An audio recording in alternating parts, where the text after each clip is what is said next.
Hello, my dears, and welcome to another Grimm fairy tale bedtime story. Tonight we're going to be taking a look at the robber bridegroom. So, cozy up, get comfortable, and I hope you enjoy.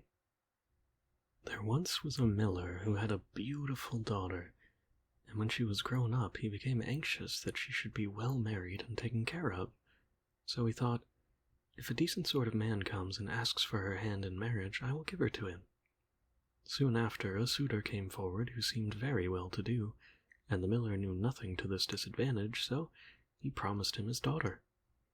But the girl did not seem to love him as a bride should love a bridegroom, so she had no confidence in him. As often as she saw him or thought about him, she felt a chill in her heart. One day he said to her, "You are to be my bride, and yet you have never been to see me." The girl answered, "I do not know where your house is." Then he said, "My house is a long way in the wood." She began to make excuses and said she couldn't find the way to it, but the bridegroom said, "You must come and pay me a visit next Sunday. I have already invited company, and I will strew ashes along the path through the wood so that you will be sure to find it." When Sunday came and the girl set out along her way, she felt very uneasy without knowing exactly why, and she filled both pockets full of peas and lentils. There were ashes strewn along the path in the woods, but nevertheless at each step she cast to the right and left a few peas on the ground.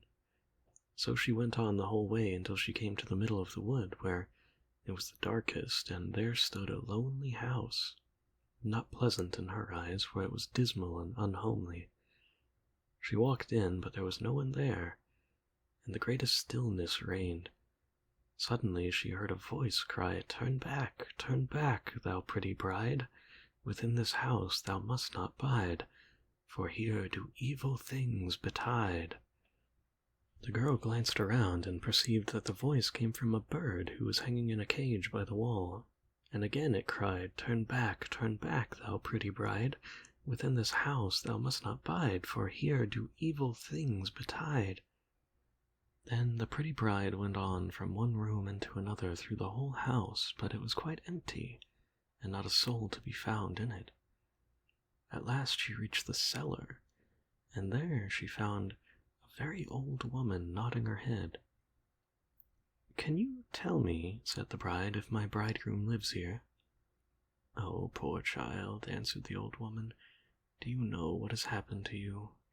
You are in a place of cutthroats. You thought you were a bride soon to be married, but death will be your spouse. Look here. I have a great kettle of water to set on, and when once they have you in their power, they will cut you into pieces without mercy, cook you and eat you, for they are cannibals, unless I have pity on you and save you. Until then, all is over with you."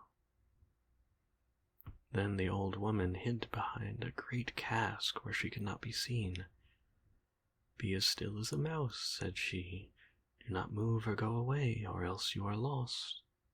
At night, when the robbers are asleep, we can escape. I've been waiting a long time for an opportunity." No sooner was it settled than the wicked gang entered the house.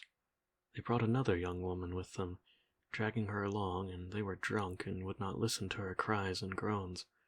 They gave her wine to drink, 3 glasses full, one of white, one of red, and one of yellow, and then they cut her into pieces. The poor bride saw all while shaking and trembling, and bore witness to what a fate the robbers had intended for her. One of them noticed on the little finger of their victim a golden ring, and as he could not draw it off easily, he took an axe and chopped it off, but the finger jumped away and fell behind the cask on the bride's lap.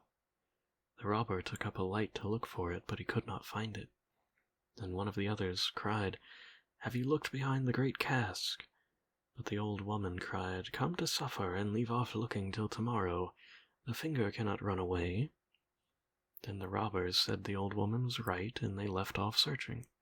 They sat down to eat, and the old woman dropped some sleeping powder into their wine, so that before long they stretched themselves on the cellar floor, sleeping and snoring. When the bride heard that, she came from behind the cask and had to make her way among the sleepers lying all about on the ground, and she felt very much afraid lest she might awaken any of them. But by good luck she passed through, and the old woman with her, and they opened the door, and they made all haste to leave that house of murderers. The wind had carried away the ashes from the path, but the peas and lentils had budded and sprung up, and the moonshine upon them showed the way, and they went on throughout the night until morning they reached the mill. Then the girl related to her father all that had happened. When the wedding day came, the friends and neighbors assembled, the miller having invited them, and the bridegroom also appeared. When they were all seated at the table, each one had to tell a story. But the bride sat still and said nothing, till at last the bridegroom said to her, "Now, sweetheart, do you know no story? Tell us something." She answered, "I will tell you my dream. I was going alone through a wood, and at last I came to a house in which there was no living soul, but by the wall was a bird in the cage, who cried, 'Turn back, thou pretty bride, within this house thou must not bide, for evil things do here betide,' and then said it again. Oh, but sweetheart, the dream is not ended. Then I went through all the rooms, and they were all empty, and it was so lonely and wretched. At last I went down into the cellar, and there sat an old woman nodding her head. I asked her if my bridegroom lived in that house, and she answered, 'Oh, poor child, you have come into a place of cutthroats. Your bridegroom does live here, but he will kill you and cut you into pieces, then cook and eat you.' But the dream is not ended yet. The old woman hid me behind a great cask, and no sooner had she done so than the robbers came home, dragging with them a young woman, and they gave her wine to drink 3 times.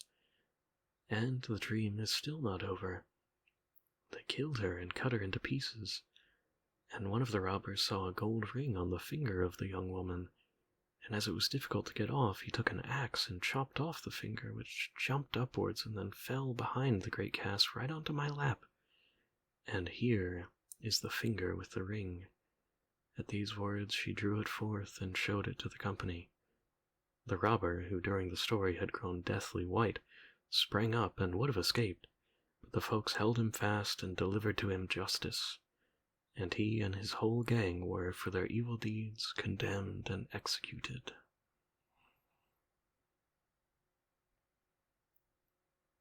Bit of a shorter one.